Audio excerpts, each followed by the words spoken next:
Hello. क्या कहना चाहिए स्मूथ के बारे एक क्राइम ड्रामा है, इसमें बहुत सारा मनोरंजन है। इसमें मैं हूँ, इसमें जिम भी है और भी लोग हैं जिनको आप पसंद करते हैं, तो आपको डेफिनेटली ये अच्छी लगेगी। ये पावर और ग्रीड के बारे में है। ये गोवा में बेस्ड है और इसमें कई सारे गैंगस्टर्स हैं, कई सारे इंटरेस्टिंग कैरेक्टर्स भी हैं। इसमें लोग हैं जो गद्दी पे बैठना चाहते हैं, इसमें वो लोग भी हैं जो गद्दी पे हैं और बाकी सबको अपनी गद्दी बचाने की कोशिश भी है। तो एक बड़ा सा इंटरेस्टिंग सा माहौल है जो गोवा की एनवायरनमेंट, जो एक शांत एनवायरनमेंट है, उसमें बसी है इन लोगों की दुनिया। मैं सिर्फ एक ड्राइवर हूँ फिल्म में, आई मीन वेब सीरीज़ में। मैं उसके अलावा और कुछ नहीं करते हैं और मैं कहानी के बारे में बात ही नहीं करते हैं उसके रिलीज़ के पहले। तो आप देख लीजिए, अगर आपको पसंद आए तो फिर हम और बात कर सकते हैं। कहानी मालूम भी नहीं है, सिर्फ ड्राइविंग करते थे। मैं बस ड्राइविंग करते थे, गाड़ी चलाते थे।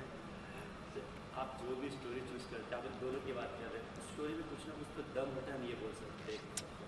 क्या चीज़ खास चीज़ लगी इसमें जो आपने चूज किया इस वेब सीरीज? मुझे कहानी अच्छी लगी। जो लोग इस कहानी से जुड़े हुए थे, जो कहानीकार थे, जो निर्देशक थे, जो प्रोड्यूसर्स थे, उनकी सोच सही लगी मुझे। और मुझे लगा ये एक कंपल्शन होता है अंदर से कि ये आपको करना चाहिए, तो वो वाली कंपल्शन भी आई। और जो किरदार मुझे ऑफ़र किया था कि एक बिहारी गैंगस्टर है जो बिहार से आता है और गोवा में बस जाता है, उसको गोवा अच्छी लगती है और सोचता है कि चलो आगे की ज़िंदगी यहीं काटेंगे और देखेंगे कहाँ तक जा सकते हैं। तो वो किरदार भी मेरे लिए इंटरेस्टिंग था और एक नई दिशा में एज अ कलाकार, मेरी करियर भी एक नई दिशा में जा रही थी, तो उसके लिए ये सही था। आपको क्या चीज़ खास चीज़ लगी? कि गोवा में सेट है तो मैं रोज़ तैर सकते हैं समुद्र में। समंदर में तैरते थे रोज।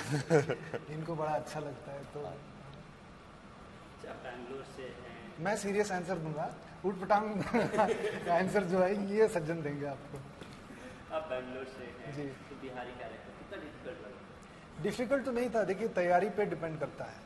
इसके लिए डिफिकल्ट क्या होते हैं? आपको हाँ, कुछ भी डिफिकल्ट नहीं है। आप सही तैयारी से जाएंगे, सही प्रिपरेशन से जाएंगे, कुछ भी मुश्किल नहीं है। तैयारी करने का मौका मिला था, जो कभी कभी 2 हफ्ते लगते हैं, कभी 3 हफ्ते लगते हैं, कभी कुछ ज़्यादा वक्त लगता है। प्रोजेक्ट के ऊपर जो किरदार आप कर रहे हैं और जितनी तैयारी की ज़रूरत है उसके ऊपर डिपेंड करता है। और मैं एक्चुअली छुट्टी पे था, 3 हफ्ते की छुट्टी पे था, जहाँ पे मैंने थोड़ी बहुत तैयारी की और यहाँ पे आके 2 हफ्ते की, एक्चुअली 1 ही हफ्ता मिला था। ज़्यादातर किरदार की तैयारी मेरे लिए आसान था, लेकिन जो एक बिहारी डायलेक्ट है, जो बिहारी भाषा है, उनकी बोलने की जो शैली होती है, उसको पकड़ना थोड़ा मुश्किल था, क्योंकि मैं तो हूँ साउथ इंडियन आदमी। तो उसके लिए एक रिकॉर्डिंग थी, मेरे सह कलाकार जो अमित सियाल है, तो प्रोड्यूसर्स ने और उसने मेरी मदद की, तो एक रिकॉर्डिंग दिया था। मेरा एक मोनोलॉग है इसमें, तो उसको अपनी ज़ुबानी उसने बोल के उसका रिकॉर्डिंग दिया था, तो वो मैंने सुना। ज़्यादातर सुनना ही है, सुन के आपको पहचानना है कि ये भाषा की रिदम क्या है। एक बार आपने रिदम पकड़ लिया तो फिर आसान हो जाती है। इसके अलावा सेट पे कुछ इंसिडेंट्स भी हुए थे, शायद आपके पैर में कुछ फ्रैक्चर्स थे, किस तरह से मैनेज किए? ये पैर में फ्रैक्चर नहीं, मेरी टांग टूट गई थी। बीच में 10 दिन की छुट्टी थी, तो मैं गया था कश्मीर, स्कीइंग करने के लिए गया था मैं। स्कीइंग करने के लिए वहाँ पे गिर गया पहाड़ों पे और फिर टूट गई, मेरे लिगामेंट सारे उड़ गए यहाँ पे राइट नी पे, और फिर वो वापस बनाने पड़े, लेकिन सर्जरी नहीं करा पाया मैं। तो मुझे लगा डेफिनेटली मुझे निकाला जाएगा इस शो से।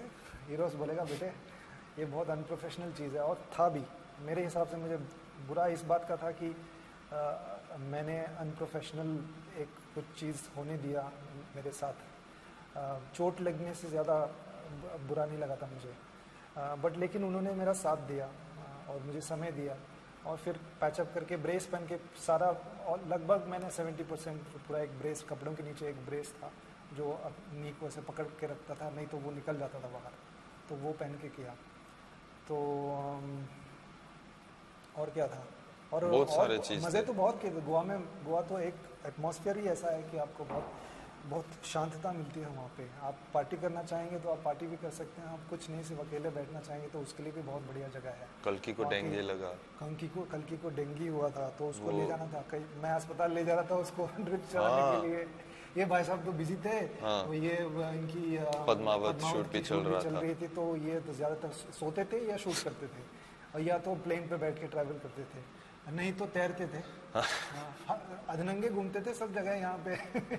बॉडी बना ली थी भाई साहब ने, तो यहाँ पे वहाँ पे एक बर्गर फैक्ट्री करके एक जगह थे, अक्सर वहाँ जाया करते थे। तो वहाँ पे मैं पूछता था कि मतलब हाँ आया था जिम यहाँ पे अपने डोले दिखाते हुए आया था, ऐसे वो लोग बहुत फेमस था यहाँ पे गोवा में। और टॉम ऑल्टर का भी टॉम जी के साथ में मैं कहूँगा कि अभी पीछे देखते हुए काफ़ी बुरा लगता है यार, सब मैं ही बोल रहा हूँ, तू बोलना टॉम ऑल्टर। क्योंकि हम लोग को पता भी नहीं था ना कि वो बीमार थे, उसके पास कैंसर थे, हम लोग को पता नहीं था। मुश्किल था उनके साथ काम करना, क्योंकि कभी कभी हमें तब समझ नहीं आता था, लेकिन अब पीछे मुड़ के देखते हुए पता चलता है कि वो पेन में थे। हाँ, पेन में थे, बहुत दर्द में थे, उनको कैंसर था, और इस बात की इल्म भी थी शायद कि वो ज़्यादा दिनों के मेहमान नहीं थे। तो मुझे लगता है उनको पता था कि वो जा रहे हैं। तो हमें बहुत मुश्किल होता था उनके साथ कभी कभी काम करने में। और इन दोनों के बीच में कुछ एक विवाद भी हुआ था, एक छोटी सी एक छुटमुट घटना भी हुई थी, आर्गुमेंट टाइप का होता है। लेकिन अभी बहुत बुरा लगता है। शायद हम लोग थोड़ा और इस बात अगर हम लोग को पता था तो उसको और भी थोड़ा और पेशेंटली उनके साथ काम जेंटल होता था उनके साथ, पर हम लोग को पता नहीं था, इसलिए बुरा लगा जब खबर मिली कि वो चल बसे। हाँ। ऑफसेट किस तरह का माहौल था? क्या? ऑफसेट किस तरह से माहौल था? अरे मतलब गोवा में है तो बहुत ही रिलैक्स्ड। और कौन सी इंसिडेंट? फनी इंसिडेंट तो शाम को शूटिंग पैकअप होने के बाद जब बोतलें खुलती हैं तो सब लोग, फैजल और सब लोग बैठते हैं, तो बहुत सारे फनी इंसिडेंट्स होते हैं। हमारे एक प्रोड्यूसर है फैजल मलिक, हमारी फिल्म कंपनी करके हैं, तो वो उनके फैजल के पास कितने कहानी बहुत मनोरंजक आदमी है वो। मतलब जब वो शुरू होते हैं ना बात, तो पूरी रात के लिए हंस सकते, ऐसा निकल जाएगा 3-4 घंटा हंसते हंसते, पेट में दर्द होने लगता है। ड्रग्स पे डिपेंड है मूवी, यंगस्टर्स काफी चाह है ड्रग्स के एरिया में, इस मूवी से तो कुछ सीख मिलेगी। ड्रग्स के बारे में नहीं है फिल्म, ड्रग्स के बारे में नहीं है, गोवा में बेस्ड है। जो ड्रग ट्रेड है उसका एक कहानी का बहुत ही एक अहम हिस्सा है, लेकिन ड्रग्स के बारे में नहीं है ये फिल्म। ये फिल्म मैं कह रहा हूँ, ये सीरीज, ये कहानी है लालच के बारे में, पावर के बारे में। बस कुछ मैसेज देगी ये मूवी? जिनको जो मैसेज मिलना है वो मिल जाएगा, लेकिन ये सिर्फ मैसेज देने के लिए हम लोग ये बना रहे हैं। और ये कहानी अलग है, ये मैसेज वाली कहानी नहीं है, लेकिन ऐसा नहीं है कि बिल्कुल मैसेज ही नहीं है, इसमें है। और मुझे लग रहा है सभी चीज में मैसेज होने का कुछ जरूरत भी नहीं है। पर्सपेक्टिव पे डिपेंड करता है। देखिए जो है माहौल ऐसा है, मतलब सब चीज में मैसेज है। हाँ। जो आप ढूंढते हैं उसमें आपको वो समझ जाएंगे लोग, जिनको मैसेज की जरूरत है उनको मिल जाएगी। नहीं को हमारा टीजर ही होता था, स्मोक डोंट डू ड्रग्स, पर ऐसे तो नहीं है ना, दुनिया ऐसे इतना आसान नहीं है कि ये अच्छा है और ये बुरा है। किस तरह का एक्सपीरियंस रहा? मंदिरा बेदी है, गलती है, अमित शाह है, फिर अच्छे अमित सियाल किस तरह का एक्सपीरियंस रहा उनके काम करने? चलो आप मुझे तो बहुत 2-4 शब्द मेरे बारे में अच्छी बातें करें। मुझे तो बहुत पसंद आया इन सब लोग के साथ एक्टिंग करने के लिए। मेरे पास ज़्यादा सीन्स नहीं था गुल्लू के साथ, गुलशन के साथ, पर जो भी मैंने देखा सीन पे मुझे लगा कि ये तो बहुत ही बढ़िया काम कर रहे हैं। बाकी लोगों के साथ में सब लोग का एक्टिंग एकदम अच्छा था, कोई प्रॉब्लम ही नहीं था। लेकिन कुछ लोग पहचान के थे, जाने पहचाने थे। हाँ। जिम मेरा दोस्त है, नील और कल्कि पुराने दोस्त हैं, तो उनके साथ एक ऑलरेडी आपके ताल्लुकात है, एक संबंध है और एक कंफर्ट लेवल भी होता है। लेकिन नए लोगों के साथ, हाँ, नए लोगों के साथ काम करने का तजुर्बा भी अच्छा रहा, क्योंकि मैं तो चाहता हूँ कि मैं नए लोगों के साथ ही करूँ, क्योंकि आपका एक्सपीरियंस, आप अपना काम लेके, अपनी क्रिएटिविटी लेके जाते हैं, अपना क्राफ्ट लेके जाते हैं, उनके क्राफ्ट के साथ मिलाते हैं, तो वो जो एक है वो अच्छा लगता है। तो मैं थोड़ा कल्कि के साथ काम कर करके बोर हो गया हूँ कि मेरी आधा करियर जो है उसके साथ काम करते हुए बीता है। तो लेकिन वो मेरी बहुत अच्छी दोस्त है। लेकिन अमित के साथ, अमित बहुत ही बेहतरीन कलाकार है। प्रकाश बेलवाड़ी हैं जो एक एक्टर है, बहुत ही, उनके साथ बहुत मज़ा आया। टॉम जी के साथ में भी मज़ा आया, ऐसा नहीं कि बिल्कुल मज़ा नहीं आया। ये तो अच्छा नहीं होगा और फेयर भी नहीं है। तो बहुत ही पुराने और मजे हुए और एक थेस्पियन कलाकार हैं वो हमारे देश के।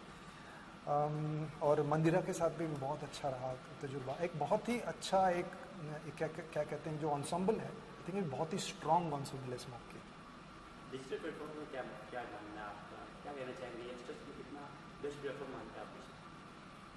फ़िलहाल इमर्जिंग मीडिया है, लेकिन मैं मानता हूँ कि काफ़ी पेनिट्रेशन का दिन ब दिन बढ़ती जा रही है। लेकिन एक ज़माने में टेलीविज़न था जो, लेकिन अभी टेलीविज़न सबसे पेनिट्रेटेड मीडिया है इंडिया में। और लोग अलग अलग, हमारे देश की खासियत यह है कि इसमें बहुत डाइवर्सिटी है, कल्चरली भी है डाइवर्सिटी। उस हिसाब से कहानी को और एंटरटेनमेंट को कंज्यूम जिस तरह से करते हैं उसमें भी डाइवर्सिटी है। तो वो जो एक मांग है, वो जो एक नीड है, उसको पूरा कर रहा है जो ऑनलाइन सीरीज़, क्योंकि एक अलग किस्म की कहानियाँ, और कुछ कहानियाँ ऐसी हैं जो आप 1.5 घंटे में नहीं कह सकते, 2 घंटे में नहीं कह सकते। आपको चाहिए एक सीरीज़, आपको 2-3 सीजन्स चाहिए, तो वो एक फ्लेक्सिबिलिटी मिल जाती है आपको। अलग अलग किरदारों पे फोकस हो सकता है। ऐसा नहीं है कि सिर्फ प्रोटैगनिस्ट एक ही हैं, इंटरेस्टिंग कैरेक्टर्स बहुत सारे होते हैं, तो उस पर भी आप ध्यान दे सकते हैं। तो वो एक और एक डिटेल तरीके से और एक लेयर्ड तरीके से आप कहानी को और किरदारों को दिखा सकते हैं। तो उसकी एक बैंडविड्थ जो है, उसकी एक फैसिलिटी जो है आपको मिल जाता है वेब सीरीज से। सर आप कुछ कहना चाहेंगे इसके बारे में? मैं ज़्यादा उसके बारे में सोचते भी नहीं हूँ। अगर कहानी अच्छा है तो मुझे करना है, बस। ये अच्छी सोच है एक्चुअली। हाँ, बहुत अच्छी सोच। Short film, web series, feature film, TV show, जो भी है, अगर कहानी अच्छा है और मेरा कैरेक्टर अच्छा है तो मुझे करना है। Good answer. इसके अलावा 2018 का आपका फुल पैक है जैसे कि दिख क्या? रहा है, क्या कहना चाहेंगे फ्यूचर प्रोजेक्ट्स के बारे में? फ्यूचर प्रोजेक्ट्स, इस साल मैंने 2 अंग्रेज़ी फिल्म किया है। एक उसका नाम है वेडिंग गेस्ट, राधिका आप्टे और देव पटेल के साथ। वो टोरंटो फिल्म फेस्टिवल में उसका प्रीमियर हुआ। अभी तक मैंने फिल्म नहीं देखा है, तो क्या पता कैसा है। और एक दूसरा film beneath the sea of lights, Dubai में मैंने शूट किया, और वो अभी एक नया कट अभी भेज दिया आज ही सुबह डायरेक्टर ने, तो मैं देख के पता चलेगा कि कैसे निकला। मेड इन हेवन भी है एक वेब सीरीज जो जनवरी मार्च में अमेज़न के लिए ना? अमेज़न के लिए, हाँ। बस अभी के लिए इतना ही। हाउसफुल फॉर्म में मैं नहीं हूँ। मैं भी नहीं हूँ हाउसफुल फॉर्म में। मैं कमांडो 3 में हूँ। इसकी शूटिंग एक शेड्यूल हमने यूके में किया है, अभी एक शेड्यूल यहाँ बाकी है। मर्ज को दर्द नहीं होता जो टोरंटो गई थी, वहाँ पे अवार्ड भी जीत के आई। अभी मामी की ओपनिंग फिल्म है और बहुत जल्दी रिलीज डेट भी अनाउंस होने वाली है। तो फिलहाल यही है, और स्मोक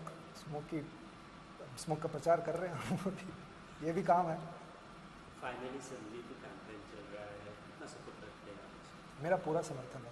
ये बहुत ज़रूरी कैंपेन है, चीज़ों को साफ़ करने की बहुत ज़रूरत है, और एक जो एटमॉस्फेयर है काम करने के लिए, कंड्यूसिव एटमॉस्फेयर है, एक सेफ एटमॉस्फेयर है, उसका होना बहुत ज़रूरी है।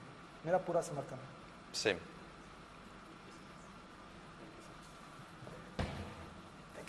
Thank you.